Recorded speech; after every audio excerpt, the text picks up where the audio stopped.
जूतेपुरी नाम का एक गांव था जहां के लोग जूते और चप्पल नहीं पहनते थे। जब भी कोई जूता पहनने की कोशिश करता तो उसके जूते अपने आप फट जाते। यह बात शहर में रहने वाले रोहित को पता चलती है, जो एक न्यूज़ रिपोर्टर का काम किया करता था।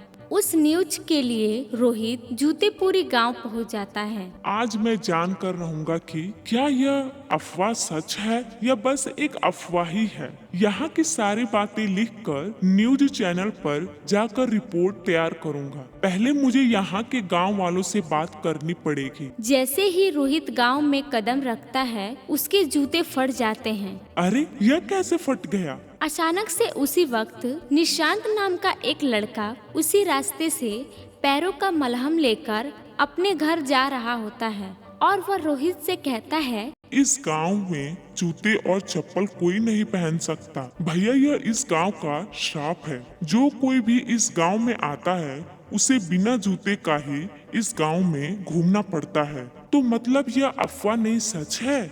इन गांव वालों ने तो काफी तकलीफे वाले दिन देखे होंगे। हाँ, यह गांव में तो तीसरे दिन किसी के पैरों में कुछ न कुछ तकलीफें होती रहती हैं। मैं खुद अपनी माँ के पैरों के लिए मलहम लेकर जा रहा हूँ। निशांत उस रिपोर्टर रोहित को अपने घर लेकर जाता है और अपनी माँ से मिलवाता है और रोहित निशांत की माँ से इस गांव के श्राप के बारे में पूछता है। माँ जी आप ठीक तो है ना? अब बताओ बेटा, सारे गांव वालों को एक बार इस दर्द से गुजरना पड़ता है। इस तपती धूप से हमारे पैर जल जाते हैं। माँ जी क्या आप मुझे इस गांव के श्राप के बारे में बता सकती हैं? बेटा यह तो मुझे नहीं पता। जब से मैं पैदा हुई हूँ यहाँ सब ऐसा ही चलता आ रहा है, मगर मैंने सुना है कि इस गांव के पहाड़ पर एक गुफा है जिसके अंदर एक साधु है। शायद उन्हें इस श्राप के बारे में जरूर कुछ पता होगा। माँ जी आप चिंता मत कीजिए, मैं पूरी कोशिश करूँगा इस गांव को श्राप से बाहर निकालने की। तुम्हारा बहुत बहुत शुक्रिया बेटा। रोहित गांव के उस पहाड़ी की तरफ निकल जाता है। वहां जाते ही उसे एक बड़ी गुफा मिलती है जिसमें एक साधु अपने ध्यान में लगे हुए थे। रोहित उन्हें देखकर कहता है, साधु महाराज मैं रोहित हूँ जो शहर से इस गांव में इसीलिए आया था क्योंकि उसे जूते के श्राप के बारे में कुछ लिखना था, पर मुझे इस गांव को इस श्राप से मुक्त कराना है। साधु जी अपने आंखें खोलते हैं और कहते हैं, मैंने तुम्हारी बातें सुनी है बेटा। कहाँ तुम इस गांव को इस श्राप से क्यों छुड़ाना चाहते हो?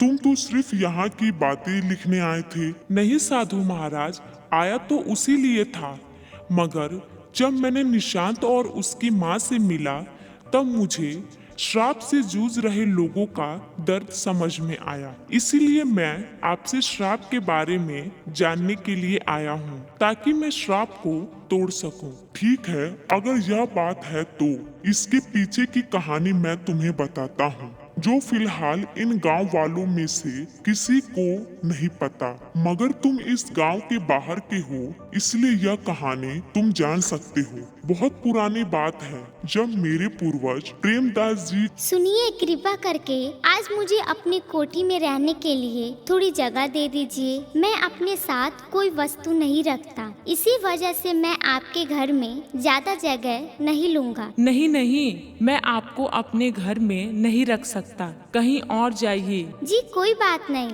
मैं कहीं और चला जाऊँगा। प्रेमदास ने हर दरवाजा खटखटाया, यहाँ तक कि किसी ने भी अपने घर में शरण नहीं दी। प्रेमदास जी फिर से एक बार गांव के लोगों के पास पहुँचे। जी कुछ खाने को मिल जाता बड़ी कृपा होती। नहीं नहीं, अगर हम लोग खाने देंगे तो आप लोग हर तीसरे दिन मेरे घर के पास आकर खाना मांगने लग जाएंगे। जी मैं एक यात्री हूँ जो एक गांव से दूसरे गांव जा रहा हूँ। मैं बस थोड़ी देर के लिए ही इस गांव में हूँ, इसीलिए मैं आपसे खाना मांग रहा था। कहा ना मैंने कि खाना नहीं मिलेगा। पता नहीं कहाँ कहाँ से चले आते हैं। प्रेमदास जी हर घर से खाना मांगते रहे, मगर किसी ने भी भोजन तक नहीं दिया। चलने के कारण उनके चप्पल पूरी तरह घिस चुके थे। मुझे विश्वास नहीं होता इस दुनिया में इतने बड़े और अच्छे लोग रहते हैं, मगर मैंने इस गांव में एक इंसान नहीं देखा जिसके अंदर इंसानियत हो। प्रेमदास जी बुरी तरह से थक चुके थे। ना खाने के लिए खाना था, ना पहनने के लिए चप्पल। उनके पैरों में बड़ी जलन हो रही थी। तभी उन्होंने एक पेड़ देखा। मैं तो बहुत थक गया हूँ, इस पेड़ के नीचे ही थोड़ा विश्राम कर लेता हूँ। जब प्रेमदास जी विश्राम करने उस पेड़ के नीचे बैठे, तभी गांव के कुछ लोग वहां आ गए और प्रेमदास से कहने लगे, देखो यह साधु अभी भी यही है, लोगों से भीख मांगता है और उसके पास तो चप्पल भी नहीं है। चलो चलो थोड़ा इसे परेशान करते हैं, इससे चप्पल दे देते हैं। वैसे भी इसके पास उसकी कमी है। साधु हम आपके लिए कुछ लाए हैं, अपनी आंखें खोलिए और देखिए। प्रेमदास जी जब नींद से उठते हैं तो देखते हैं कि वहाँ पर दो अलग अलग जोड़ी चप्पल उनके पास पड़ी होती है। यह लीजिए चप्पल, यह आपके पैरों के लिए एकदम ठीक रहेगा और हमारे गांव वालों का मनोरंजन भी हो जाएगा। तुम लोग मदद नहीं करते, वो अपने आप में ही एक गलत बात है, मगर एक साधु को इस तरह परेशान कर रहे हो। क्या तुम लोगों को ईश्वर से डर नहीं लगता? जाओ, तुम सबको मैं श्राप देता हूँ। जिस तरह मेरे पैर बिना चप्पल के रह गए, उसी तरह तुम्हारे पैर भी हमेशा बिना चप्पल के रहेंगे। हमें माफ कर दीजिए, हमसे बहुत बड़ी गलती हो गई। हमें ऐसा नहीं करना चाहिए था। यही कारण है इस गांव के श्राप का। साधु जी मुझे बताइए कि हम इस श्राप को कैसे तोड़ सकते हैं। गांव वालों को मिलकर 3 सोने के जूते बनाने होंगे और इस पहाड़ की चोटी पर जाकर उन्हें रखना होगा और इस गांव के 3 साधुओं को प्रधान के हाथों से सोने के चप्पल बनाकर देने होंगे।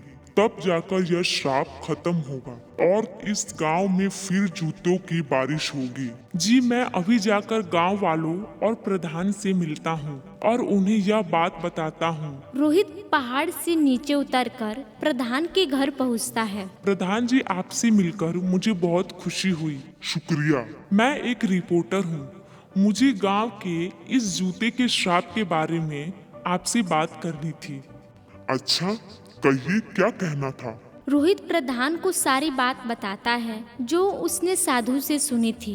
तो यह बात है, मगर इस जूते के श्राप को इस गांव से निकालना है। तो हमें 3 साधुओं को सोने के चप्पल बनाकर उन्हें देने होंगे और 3 सोने के जूते बनाकर पहाड़ की चोटी पर जाकर रखना होगा। प्रधान जी गांव में बैठक बुलाते हैं और उन्हें सारी बात बताते हैं और गांव वाले उनका साथ देने के लिए तैयार हो जाते हैं। मगर उनके ही बीच एक पाड़ू नाम का व्यक्ति था। मगर इसकी क्या गारंटी है कि यह श्राप टूट जाएगा? क्या पता कि अगर हम सोने के जूते बना लें और पहाड़ की चोटी पर जाकर उसे रख दें तो यह शहरी आदमी बाद में आकर उसे चुरा ले। गांव वाले पाड़ू के साथ मिलना शुरू कर देते हैं, जिसे देखकर रोहित पाड़ू और गांव वालों से कहता है, सबूत जरूर मिलेगा। जब आप सोने के जूते और सोने के चप्पल पहाड़ और 3 साधुओं को दे देंगे तब उस वक्त जादुई जूते की बारिश होगी।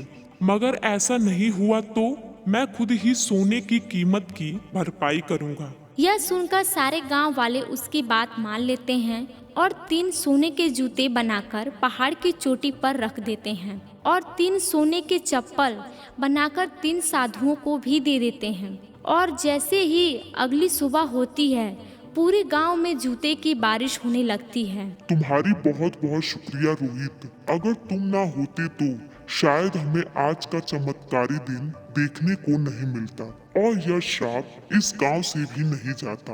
अरे इसकी कोई जरूरत नहीं। प्रधान जी बस ध्यान रखिएगा कि साधु को परेशान नहीं कीजिएगा। मुझे माफ कर देना रोहित कि शुरुआत में मैंने तो तुम पर भी शक किया। बस सब खुश तो मैं खुश। अब जाकर मैं अपनी रिपोर्ट लिखूंगा। रोहित अपने शहर निकल जाता है और गांव का श्राप भी टूट जाता है।